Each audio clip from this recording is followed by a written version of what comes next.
La promesse de cette webconférence, c'est de vous donner les 5 pièges à éviter, en tout cas ce qu'on estime, nous, extrêmement critique dans le passage vers la facture électronique. Donc, on va commencer par le premier. Alors, la réforme est dans 2 ans, hein. On a vu qu'il y a eu pas mal de décalage. Il semblerait qu'il n'y ait plus de décalage. En tout cas, les échanges qu'on a eus avec les IFE, DGFiP confirment qu'il y aura peut-être de la souplesse sur le démarrage, mais en tout cas, les dates sont bien figées. On peut se dire que 2 ans, finalement, ça laisse beaucoup de temps. Mais Anouk, finalement, qu'en est-il réellement? Est-ce qu'on a vraiment le temps dans cette réforme?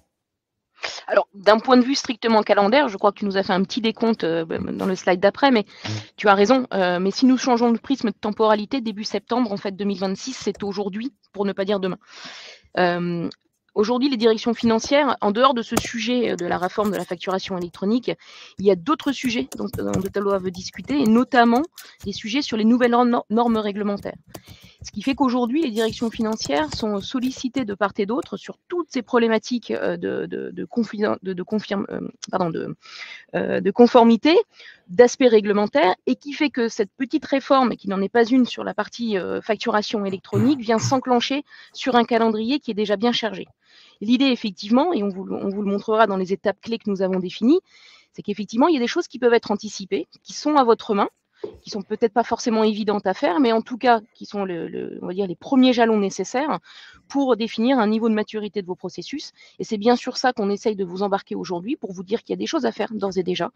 Parce qu'encore une fois, calendrier oblige le 1er septembre 2026, ce sont bien toutes les entreprises qui devront être en capacité de recevoir ces fameuses factures.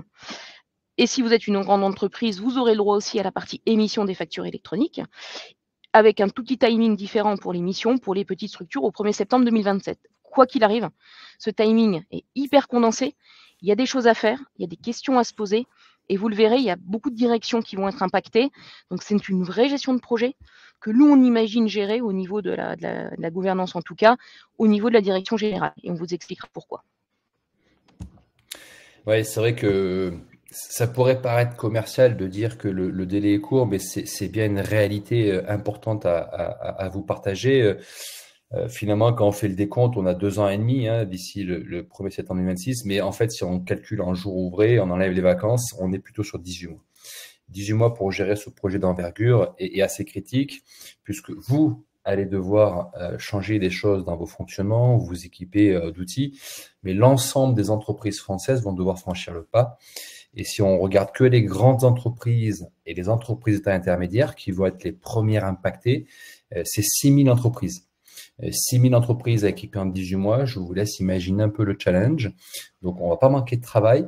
En tout cas, le message pour vous, c'est l'anticipation.